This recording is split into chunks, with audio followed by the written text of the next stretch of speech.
Oke. Halo guys, selamat sore. Wah, ini senang banget ya kita bisa ketemu lagi sore hari ini. Tentunya saya bakal ngajakin seseorang, ini seseorang yang luar biasa nih ya dari Kepulauan Meranti yang memang tentunya ini menjadi inspirasi juga buat kita ini masyarakat. Bagaimana sih sebenarnya sosok yang satu ini bisa menjadi seseorang yang lebih bermakna dan tentunya ini mengalami ataupun melalui proses-proses kehidupan.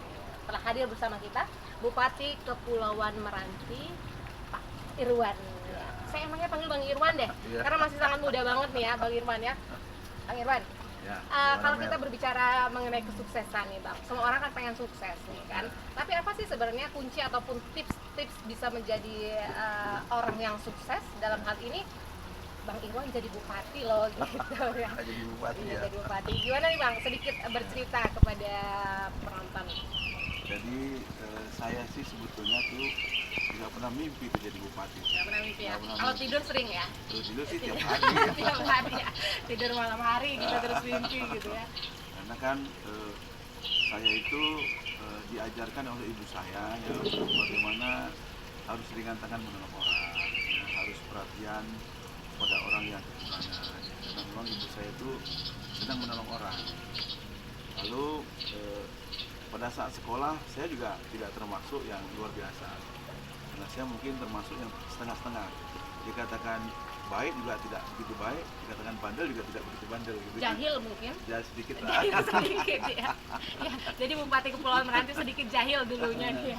Jadi kalau ditanya dengan guru-guru saya, dengan dosen-dosen saya bilang, waduh itu Irwan itu bandel, saya bilang gitu. Tapi nggak bandel-bandel amat Iya, lah iya. gitu ya. Karena Setidaknya masuk 3 besar lah Masuk gitu, 3 besar. lebih dikenal sama guru gitu ya? jadi pengalaman saya itu ya di sekolah itu teman-teman saya itu yang pinter-pinter banget itu, yang rajin-rajin gitu ya, itu malah sekarang itu karirnya malah biasa-biasa saja. Oh begitu? Gitu. Dan yang saya alami sampai dengan umur saya 50 tahun sekarang, itu ternyata yang berhasil itu adalah teman-teman yang berani. Yang berani? Yang berani. Jadi teman-teman saya itu banyak yang nggak pintar tapi berani, itu rata-rata jadi orang sukses gitu. Nah, jadi saya juga sekarang mengajarkan putra-putri saya tuh, ya kalau mungkin teman-teman saya bilang anaknya harus juara kelas, kalau saya enggak. Yang penting kamu harus berani, tapi yang penting beraninya karena benar.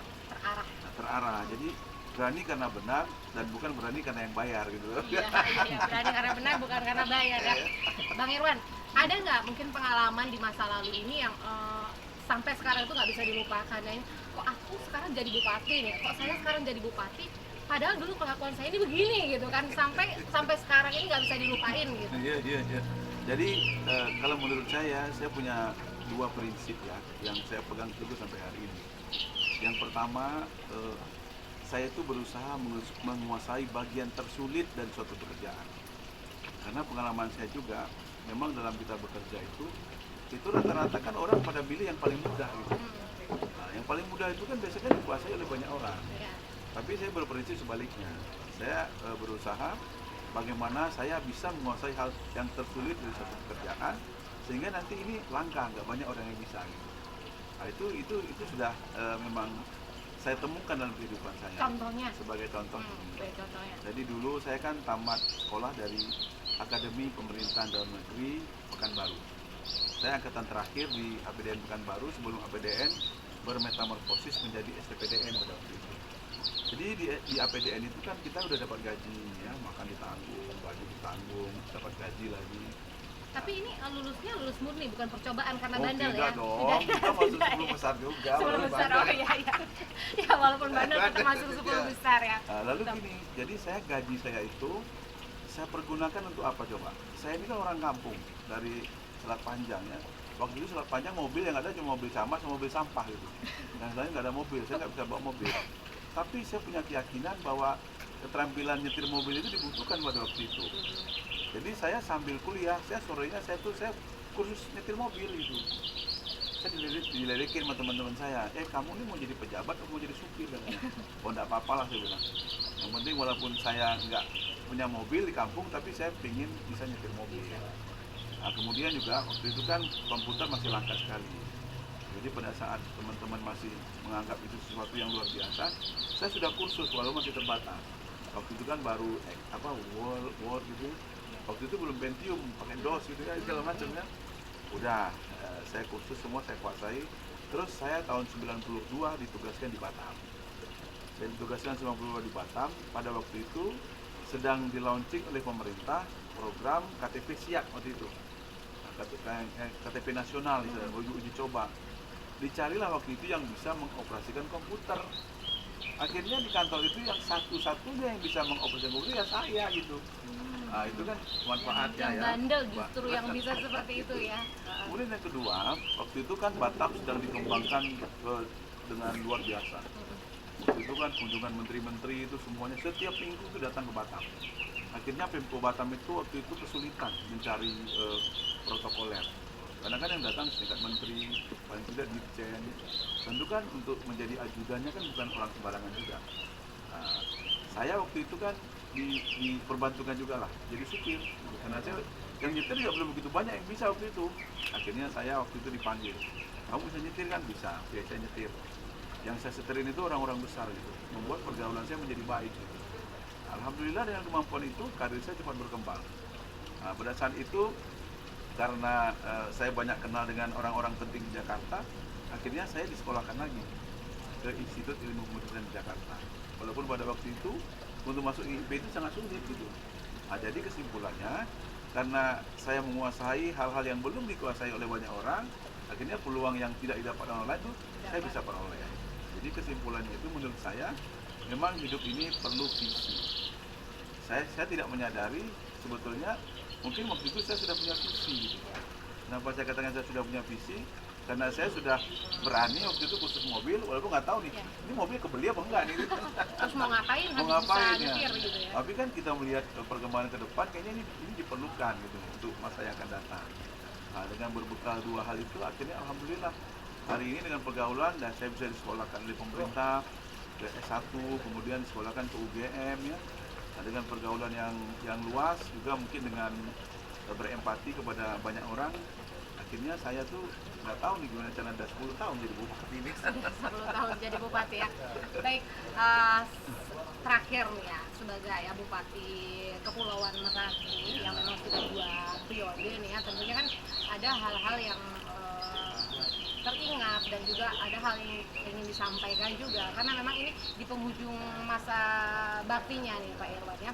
Tentu banyak sekali program-program yang memang sudah Bapak jalankan yang luar biasa sekali dan kedepannya dengan pergantian pimpinan ini kan harapan kedepannya itu seperti apa dan mungkin ada sesuatu hal yang ingin disampaikan juga kepada penonton. Jadi begini ya, saya itu dulu awalnya tuh nggak pernah niat mau jadi bupati ya. Tapi saya terlibat banyak pada saat kegiatan melakukan pemekaran kabupaten ini kan kabupaten pemekaran. Ya. Kenapa saya melakukan ikut dalam pemekaran ini? Karena pada saat itu saya jadi camat di Batam. Jadi saya jadi camat di Batam. Meranti itu kan dengan Batam jaraknya dekat dan kapal itu setiap hari banyak sekali sehingga banyak orang meranti yang ada di Batam.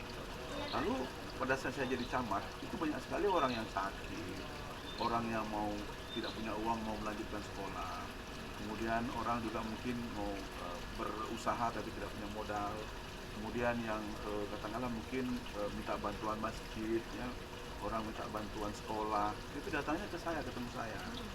Nah, saya kan agak aneh juga karena Meranti ini pada waktu itu bergabung dengan Kabupaten Bengkalis. Tapi kok mengapa masyarakat mereka ini kok datangnya ke Batam ketemu saya gitu. Padahal saya kan cuma seorang camat di Batam lagi, nggak ada hubungan dengan Meranti kan.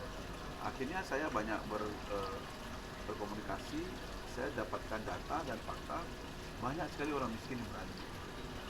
Akhirnya pada saat ada satu kesempatan saya bisa pindah ke Pekanbaru, saya pindah kerja dari Pemko Batam ke pemerintah Provinsi Riau. Dan alhamdulillah saya ditempatkan di Biro Keuangan. Pada waktu itu saya bisa banyak membantu masyarakat ya, membantu yang seperti yang mereka datang bisa dibantu itu saya bantu. Akhirnya sampai pada satu kesimpulan, ternyata kita harus ikut turun tangan langsung bagaimana menurunkan tingkat kemiskinan di Meranti. Karena waktu itu saya tahu banyak sekali orang miskin dan berdasarkan data statistik tahun 2010 itu hampir setengah masyarakat Meranti itu berada di bawah garis kemiskinan. Jadi kita bayangkan setengah dari penduduk Meranti itu berada di bawah garis kemiskinan. dan saya terpanggil bagaimana bisa menurunkan angka kemiskinan yang meranti. Alhamdulillah akhirnya dengan dukungan banyak masyarakat, bantuan teman-teman ya, saya bisa jadi bupati, 10 tahun saya jadi bupati. Hari ini banyak hal yang sudah dilakukan dan banyak hal juga yang belum dilakukan. Kami sudah bisa menurunkan angka kemiskinan dari 43% saat ini menjadi di bawah 27%. Sudah turun hampir 15 atau 16%. Jadi saya pikir ke depan ini kepada nanti bupati pengganti saya juga masih berharap kiranya marilah tetap fokus untuk membantu masyarakat. Bagaimana tingkat kemiskinan yang masih tinggi ini terus diusahakan ditekan ya, sehingga nanti sampai titik yang serendah mungkin yang bisa diupayakan. Saya berpesan tidak usah dulu membangun kantor yang mewah-mewah ya, tidak usah dulu membangun fasilitas perumahan yang mewah-mewah, tapi alokasikanlah anggaran ya, yang memang betul-betul menyentuh kepada mengembangkan ekonomi rakyat, sehingga anggaran pemerintah di Meranti ini betul-betul bisa dinikmati masyarakat dan memang nanti dampaknya bisa diukur dengan semakin kecilnya angka kemiskinan di Meranti. Saya pikir itu.